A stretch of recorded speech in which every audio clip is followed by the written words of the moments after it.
All right, so we are going to walk through getting the ND mobile app. This is what you need to get through orientation successfully. So this is an Android and this is Apple, if you couldn't tell.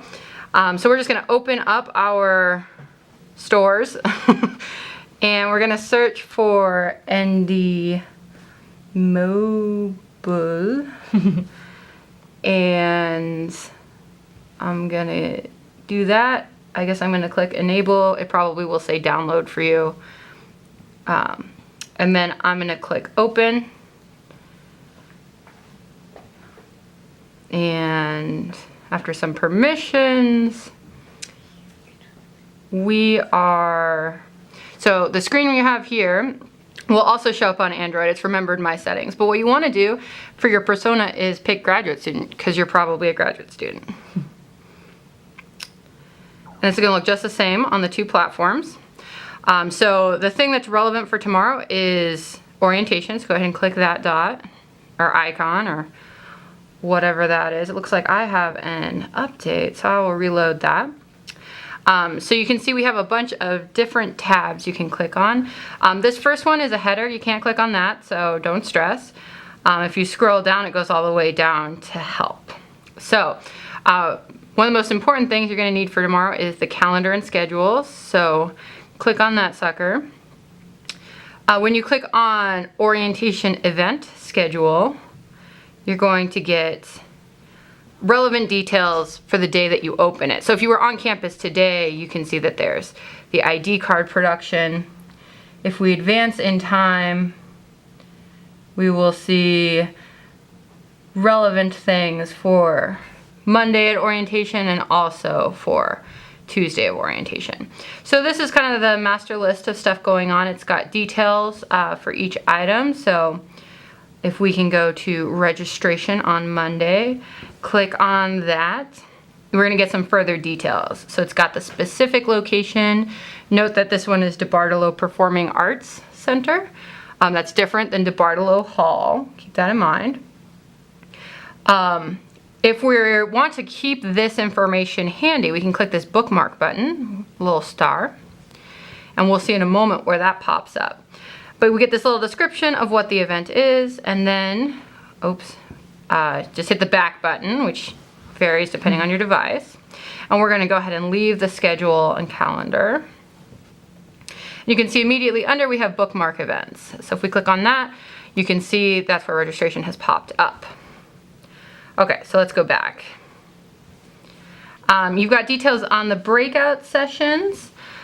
This is what you're going to want to do in DeBartolo Hall when we have these little mini sessions. You can see the schedule for them. You can also find a map of the building and also the topic. So you can make a plan for which event you want to go to.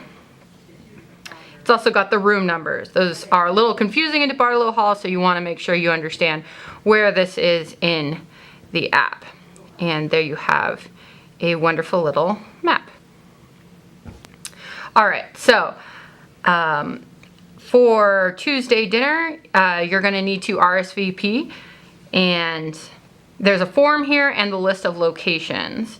So if we view the list in maps, it's going to tell you the details of the areas we're going to be in and all the different restaurants. You can use this to figure out where they're located by clicking on the map. You can go to the restaurant's website by clicking on the name.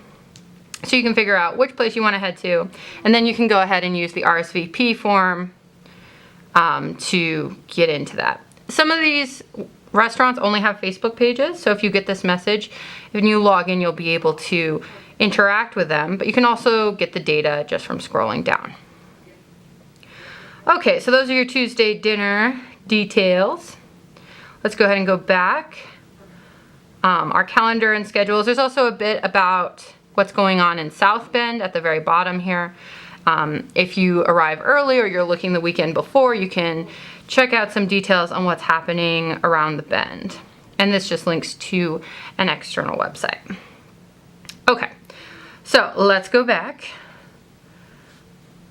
If you need any maps getting around campus, you can click on this tab. It's got details for campus as well as the resource fair. This is a big event that we're having during orientation, and you might want to check out exactly where the particular organization you're interested in is going to be located. And Morgan's having better luck than me zooming in, but I'm sure this can be done. Maybe not. It's there. We'll have lots of GOAs around in case you can't zoom in. All right, so there's also another link to the Tuesday dinners, and if it's dinner time and you want to make sure you have cash to pay for that, there is a list of ATMs on campus, so you can access that data easily.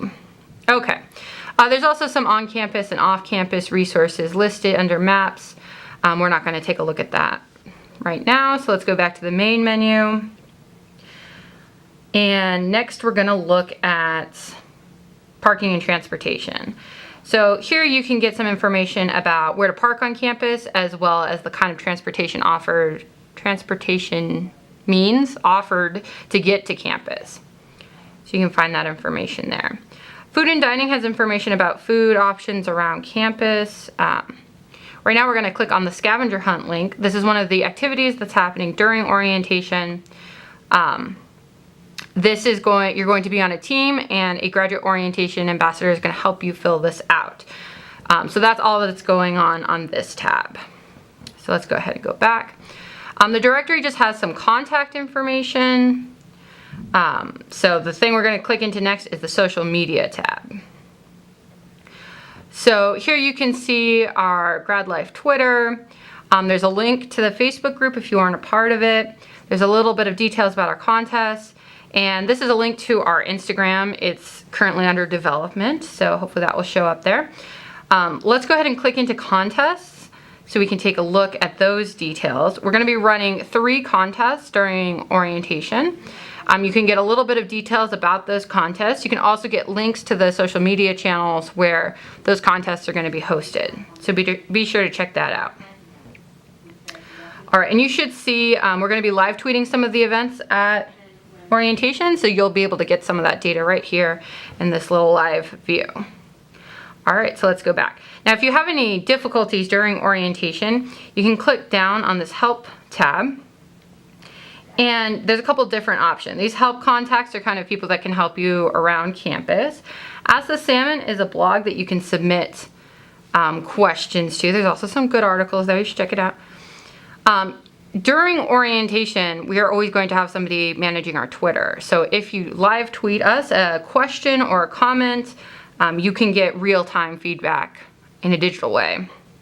And then if you have any kind of emergency, you can click on this emergency info, and you will get links to the police, the health services, all that good stuff. Okay, so that is all the stuff you need to know for orientation specifically. Eventually, orientation, this little sucker here will disappear after the orientation is complete, at which point you will still be able to engage with all of these different icons. So be sure to keep the app after orientation is over, and you'll be able to find some excellent information in these other tabs. All right, thanks for watching.